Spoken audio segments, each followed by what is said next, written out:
America खुद को दुनिया का चौधरी मानता है। बात बात पर सबको टैरिफ की धमकी देता है। मगर भारत भी अब पहले वाला भारत नहीं है। यह नया भारत है। चुपचाप नहीं रहता। जब कोई देश आंख उठाता है तो उसका मुंह तोड़ जवाब देता है। डोनाल्ड ट्रंप की टैरिफ धमकी पर भी भारत ने कुछ ऐसा ही किया है। अमेरिकी राष्ट्रपति डोनाल्ड ट्रंप की टैरिफ धमकी पर भारत ने अब तक का सबसे बड़ा जवाब दिया है। विदेश मंत्रालय ने न केवल जवाब दिया बल्कि अमेरिका और यूरोपियन यूनियन के धागे खोलकर रख दिए और कहा कि खुद करो तो ठीक, दूसरा करे तो गलत। अमेरिका के इस डबल स्टैंडर्ड पर विदेश मंत्रालय ने साफ लहजे में कहा कि वो देश हमें क्या नसीहत देंगे जो खुद रूस से अरबों डॉलर का कारोबार कर रहे हैं। सिर्फ इतना ही नहीं, खुद जयशंकर ने भी अच्छे से सुना दिया और कहा कि दबदबे वाली व्यवस्था अब नहीं चलने वाली। भारत अब किसी की दादागिरी नहीं मानने वाला। वहीं रूसी विदेश मंत्रालय के प्रवक्ता मारिया जखरोवा ने भी अमेरिका को अच्छे से सुना दिया। उन्होंने कहा कि अमेरिका उभरती बहुध्रुवीय अंतर्राष्ट्रीय व्यवस्था में अपने घटते दबदबे को स्वीकार नहीं कर पा रहा है। यह उससे पच नहीं रहा कि कोई देश अपने हिसाब से अपने देशवासियों के मन मुताबिक अपनी विदेश नीति को बना रहा है और उस पर आगे बढ़ रहा है। और इसी वजह से कोई भी टैरिफ युद्ध या प्रतिबंध ट्रंप की तरफ से इसको रोक नहीं सकता। एक तरह से देखा जाए तो भारत ने अमेरिका को अच्छे से समझा दिया है कि वो अमेरिका का पिछलग्गू नहीं बनेगा और अपने देश हित के लिए भारत जैसा सही लगेगा वो वैसा ही करेगा। तो क्या अब इसका मतलब यह हुआ कि रूस से तेल खरीदना भारत जारी रखेगा, बंद नहीं करेगा? अब ऐसे में कुछ सवाल और भी हैं कि आखिर रूस जैसा दोस्त आज की तारीख में भारत के लिए, हमारे लिए क्यों जरूरी हो जाता है? क्या भारत अमेरिका के बिना चल पाएगा? भारत की विदेश नीति का मकसद क्या है? ट्रंप ऐसे उल जलूल बयान भारत के खिलाफ क्यों दे रहे हैं? और क्या भारत के पास ट्रंप की बोलती बंद करने का कोई ब्रह्मास्त्र है? नमस्कार, आप देख रहे हैं नवभारत टाइम्स। मैं रविंद्र सिंह आपके साथ और आज पावर प्ले में इन्हीं तमाम सवालों के जवाब जानने के लिए चर्चा करते हैं navbharattimes.com के सहयोगी दिनेश मिश्र जी से। तो दिनेश जी जुड़ चुके हैं हमारे साथ। दिनेश जी, बहुत बहुत स्वागत है आपका। और दिनेश जी ने एक navbharattimes.com पर इस पर एक विस्तार से एक्सप्लेनर आर्टिकल भी लिखा है। डिस्क्रिप्शन पर इसका लिंक मैं रख दूंगा, आप इसको देख सकते हैं, समझ सकते हैं। दरअसल भारत की अपनी स्वतंत्र विदेश नीति है। राष्ट्रीय सुरक्षा और आर्थिक विकास, ये दो चीजें भारत की विदेश नीति की बेसिक मकसद है।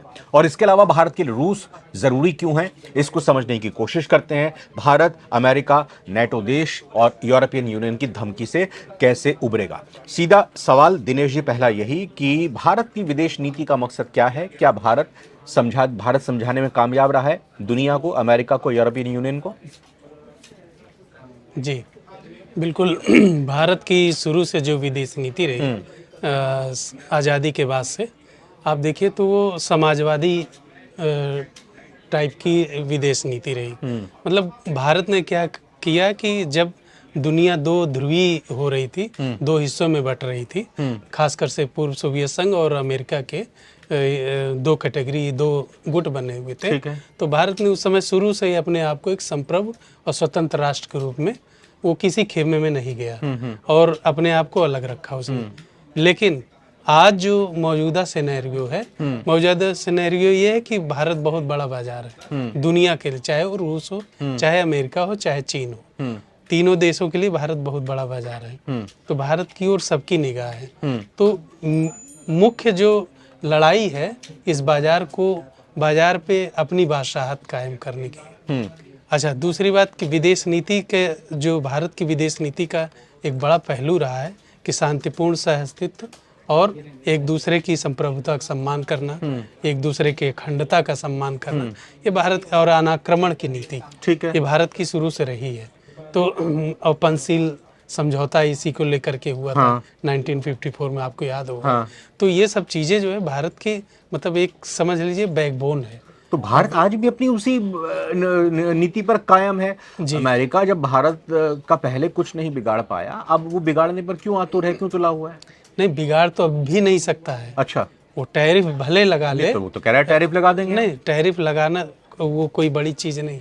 ये तो व्यापार संबंधों में हर देश एक दूसरे पर लगाते ही चलाते हैं। अमेरिका लगा रहा है, ज्यादा लगा रहा है, हल्ला ज्यादा मचा रहा है। लेकिन अमेरिका को आज भी भारत की सबसे ज्यादा जरूरत है, क्योंकि उसका बाजार भारत पे टिका है बहुत बड़ा हिस्सा। इसको अगले पॉइंट में समझते हैं, लेकिन पहले ये समझते हैं कि क्या जो विदेश मंत्रालय की तरफ से जो बयान जारी किया गया, इसका मतलब हम अब ये माने कि भारत रूस से तेल खरीदना बंद नहीं करने वाला, उसमें कोई कटौती नहीं करने वाला? क्योंकि बिल्कुल नहीं अलग अलग एजेंसीज के हवाले से पहले खबर भी आई थी या फैलाई गई थी कि भाई भारत ने रूस से तेल लेना बंद कर दिया है। नहीं नहीं नहीं नहीं, वो तो मतलब अब भारत जारी रखेगा? वो तो ट्रम्प का एक तरह से प्रोपेगेंडा है कि हमने सुना है कि भारत ने रूस से तेल लेना बंद कर दिया है। हम नहीं नहीं नहीं, इतनी आसान प्रक्रिया भी नहीं है कि ट्रम्प कहें और तुरंत भारत वहां से अपनी कोई पाइप है और उसको खींच ले, ऐसा कुछ नहीं है।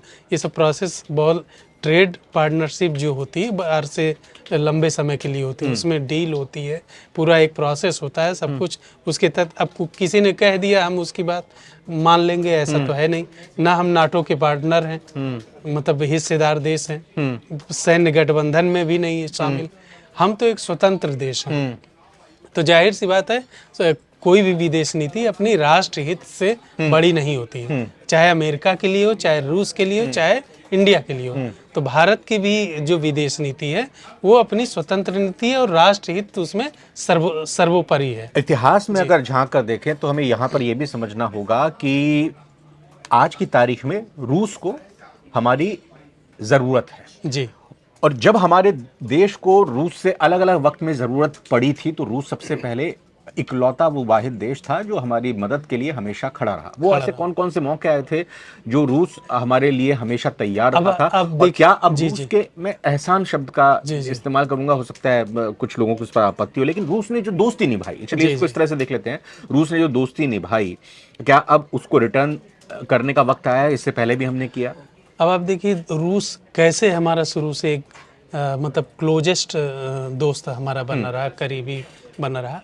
आज़ादी के बाद से अगर आप देखेंगे तो जो हमारा संविधान है उसमें समाजवादी जो शब्द जोड़ा गया, उस समाजवाद मतलब पंचवर्षीय योजना, आर्थिक विकास, जो कि किसी भी देश का एक रीढ़ तत्व है, ठीक है, एलिमेंट है, बोन एलिमेंट है। अब उस चीज को इन्होंने क्या किया कि एडॉप्ट किया, रशियन मॉडल को। पंचवर्षीय योजना, 5-5 वर्षों की योजना चलाई गई और देश में बड़े बड़े बांध बनाए गए, रोड बनाए गए, इंजीनियरिंग की मिसाल पैदा की गई और देश जो है विकास, मतलब उस दौर से जो मतलब आप समझिए गुलाम भारत था, उस दौर से निकल करके एक 1991 तक एक उस समाजवाद के मॉडल पे ही चलता चला आया। जब फिर 91 में उदारीकरण का दौर आया, सब कुछ, तो फिर उसके बाद से 2000 के दशक में फिर ये महसूस किया गया कि अब पंचवर्षीय योजनाएं अब उतनी कारगर नहीं, अब ज़्यादा से ज़्यादा तेजी से बदलाव हो रहे हैं। उन बदलावों को देखते हुए आने वाली सरकारों ने इन पंचवर्षीय योजनाओं की जगह हर साल नई योजना ले आना और उस पर बजट पेश करना और उस तरीके से विकास को आगे बढ़ाना, ये काम शुरू किया है। ठीक है। तो आप सोचिए रूस उस दौर से हमारे साथ है। उसके बाद देखिए फिर रूस ने क्या किया, रूस ने हमारे जितने जैसे अंतरिक्ष प्रोग्राम है और क्या कहते हैं मिसाइल टेक्नोलॉजी है या और डिफेंस के सेक्टर में, चाहे फाइटर प्लेन्स हो, जी फाइटर प्लेन्स हो, उन सब में रूस हमेशा मददगार रहा। और जो लड़ाइयाँ हुई जैसे पाकिस्तान के साथ, चीन के साथ या 71 की जंग के साथ, रूस ने कई जगह पे वीटो भी किया, विरोध किया में, जी, संयुक्त राष्ट्र में, सुरक्षा परिषद में। आज भी रूस भारत का सबसे बड़ा समर्थक है संयुक्त राष्ट्र सुरक्षा परिषद में उसकी स्थायी सदस्यता दिलाने का।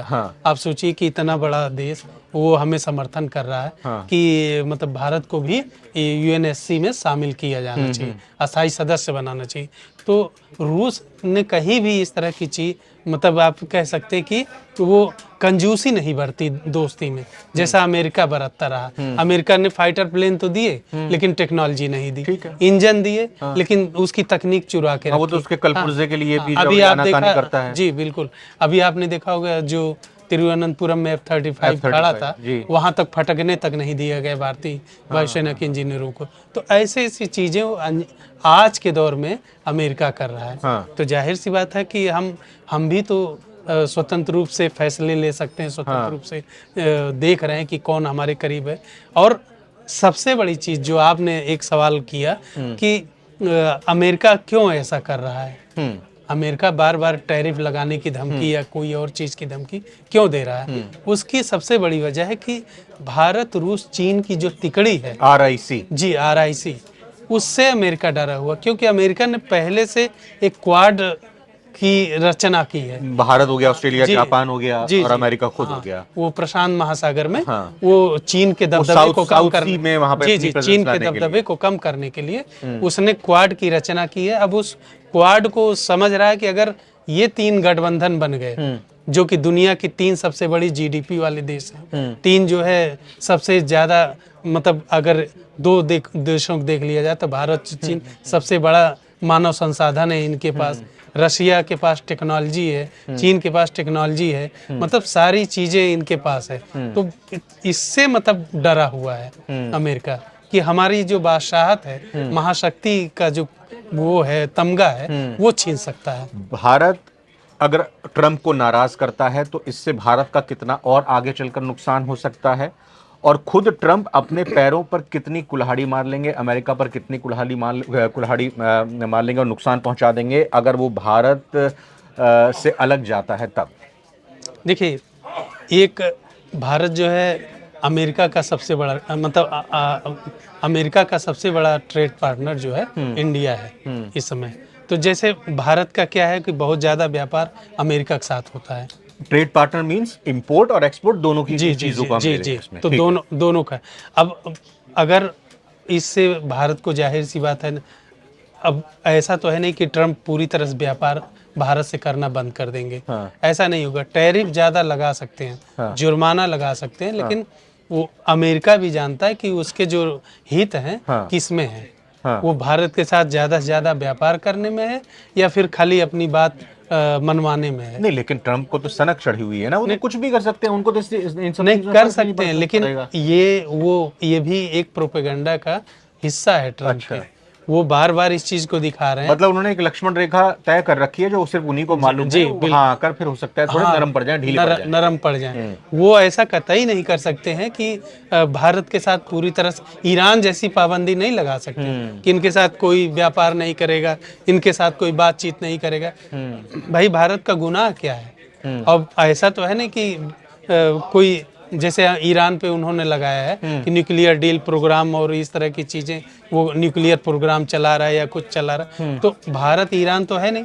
भारत के इतने सारे दोस्त हैं, इतना बड़ा दबदबा है, ब्रिक्स से लेकर के और दुनिया के जितने G20 समूह ग्रुप्स हैं, उनमें भारत का बहुत बड़ा दबदबा है। तो इसको जाहिर सी बात अमेरिका दरकिनार नहीं कर सकता। ईरान की तरह आरोप नहीं लगा रहा है, लेकिन वो ये तो कह रहा है कि यूक्रेन युद्ध में भारत फंडिंग कर रहा है। मतलब इनडायरेक्ट वे में भारत जो तेल खरीद रहा है रूस से, और जो पैसा रूस को दे रहा है, रूस उस पैसे से गोला बारूद खरीद रहा है। यूक्रेन की तरफ से भी एक बड़ा इल्जाम लगाया गया कि भाई जो हमारे ऊपर बम गोले छोड़े गए हैं उसमें से कुछ ऐसे पार्ट्स हैं जिनका निर्माण, जिनका प्रोडक्शन भारत में हुआ है। तो भारत पर सीधा यह आरोप लग रहा है कि भारत इनडायरेक्ट तरीके से यूक्रेन पर हमला कर रहा है, और यूक्रेन के युद्ध में रूस के साथ है, यूक्रेन के खिलाफ है, नेटो के खिलाफ। नहीं, देखिए, इसमें एक बड़ी बारीक सी चीज समझनी होगी कि पूरी दुनिया आज ग्लोबल है। अगर अमेरिका हथियार बनाता है तो अमेरिका हथियार किसको एक्सपोर्ट कर रहा है? दुनिया भर को कर रहा है, दुनिया कर रहा है, भारत को भी कर रहा है, पाकिस्तान को भी कर रहा है। अमेरिका हथियार पाकिस्तान को भी कर रहा है। ठीक है। तो अब उन्हीं हथियारों से, एक ही देश के 2 हथियार एक दूसरे के आमने सामने हैं। भारत पाकिस्तान में संघर्ष हो रहा है, तो दोनों हथियार किसके लग रहे हैं? अमेरिका के लग रहे हैं। तो आप सोचिए कि ये तो एक विरोधाभास ही है कि मतलब ऐसा तो है नहीं कि हम खाली पाकिस्तान को हथियार दे रहे हैं और पाकिस्तान हम पे अटैक कर रहा है। हम भारत को भी दे रहे हैं, हम अमेरिका को भी दे रहे हैं। तो जाहिर सी बात है, कोई भी टेक्नोलॉजी हो, चाहे कोई हथियार हो, कुछ भी हो, घूम फिर करके पूरी दुनिया में पहुंचते ही पहुंचते हैं। अब जैसे इजराइल हमें दे रहा है, फिर हम किसी और को दे रहे हैं, कोई टेक्नोलॉजी उसमें अपडेट करके हमने यहाँ ब्रह्मोस दिया, आकाश दिया। जी बिल्कुल, वो कहीं ना कहीं पहुंच रहे हैं।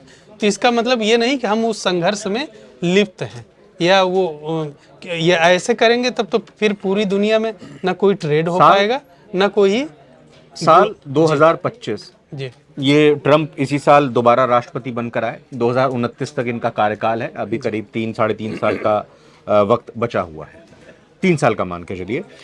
और क्या ये जो टैरिफ का जो खेल चल रहा है, पाबंदी की जो बातें चल रही हैं, ये कितना लंबा आप जाते हुए देखते हैं? और क्या ट्रम्प जब तक हैं 2029 तक, तब तक ये जारी ही रहेगा या उसके आगे भी खिंच सकता है? क्योंकि और इसका नहीं, दूरगामी इतना असर पड़ेगा। मुझे देखिए ये लगता है कि इन सब के पीछे क्या है कि ट्रम्प कहीं ना कहीं से अपने आप को ये साबित कर रहे हैं कि वो पूरी दुनिया में इस समय शांति के दूत हैं। कहीं ना कहीं से वो अभी इनकी प्रेस सचिव का भी बयान आया है, बयान आया है कितने सारे युद्ध गिना दिए वो। हाँ कि सीज फायर करवाया भारत पाकिस्तान के बीच में, थाईलैंड कंबोडिया करा दिया, गाजा का करा दिया, कहीं ईरान और इजराइल जी का जी करा बिल्कुल दिया, और पता नहीं और कई सारे देशों के नाम दिए, कई जिसका पता सारे ही नहीं देशों कि के चल नाम वो भी रहा है, वहां पर युद्ध नहीं हो और रहा है। वो ट्रम्प के प्रोपेगेंडा का एक हिस्सा है हाँ। कि हम इसी शांति दूत होने के नाते हम भारत को भी धमका रहे हैं हाँ। कि आप जो है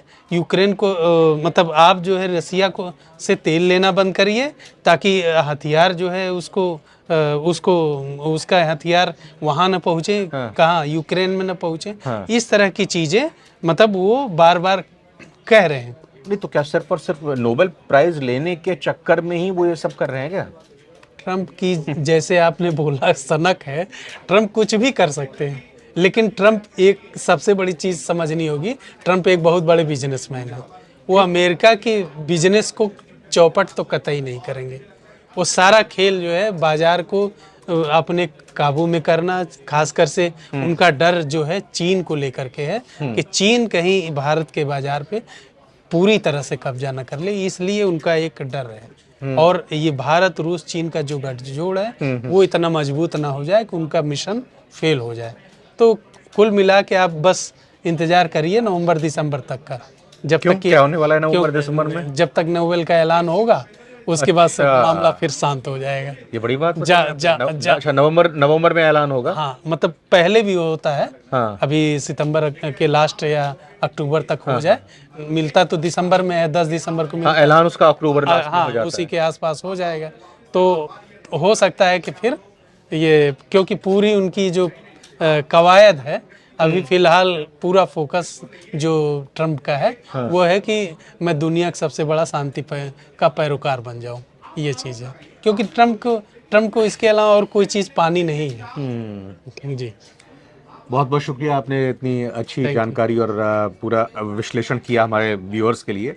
तो दिनेश जी ने ये बताने की कोशिश की कि आखिर भारत का हित किन चीज़ों में है, और रूस के साथ भारत बिल्कुल भी ये कहें कि दगाबाजी नहीं करेगा, और ना ही भारत को करना चाहिए। और अमेरिका को जो करना है, जो उसके मन में आए ट्रम्प के, वो करें, लेकिन उससे भारत का बहुत ज़्यादा कुछ बिगड़ने वाला नहीं है। और ये पूरी कवायद डोनाल्ड ट्रम्प की तरफ से नोबेल प्राइज़ लेने के लिए हो रही है। और अक्टूबर में माना जाए कि नोबेल प्राइज़ का जब ऐलान होगा तो उस वक्त पता चल जाएगा कि ट्रम्प को शांति का नोबेल प्राइज़ मिल रहा है नहीं मिल रहा है। अगर उनके नाम पर मोहर लग जाती है तो जाहिर तौर पर हो सकता है कि ट्रम्प की जो टैरिफ वाली धमकी है उस पर भी रुकावट आ जाए, या फिर नोबेल प्राइज़ से भी कुछ बड़ा और क्या इनाम है क्या? नहीं, अब फिलहाल तो नहीं है। जैसे भारत रत्न होता है, कोई विश्व रत्न टाइप का नहीं, कुछ नहीं। नोबेल पीस तो बना दिया जाए, नोबेल बना दिया जाए कोई एक इनाम, विश्व रत्न दे दिया जाए ट्रम्प को, तो कम से कम शांत तो बैठे वो। हाँ, शांत बैठे, लेकिन हो सकता है कि ट्रम्प खुद ऐसा कुछ गढ़ ले। हाँ, सही बात है, बिल्कुल। वैसे विश्व रत्न तो है ही। आपका क्या मानना है, क्या वाकई में विश्व रत्न है डोनाल्ड ट्रम्प? कमेंट करके बताइएगा। इस वीडियो में फिलहाल इतना ही। बहुत बहुत धन्यवाद, शुक्रिया।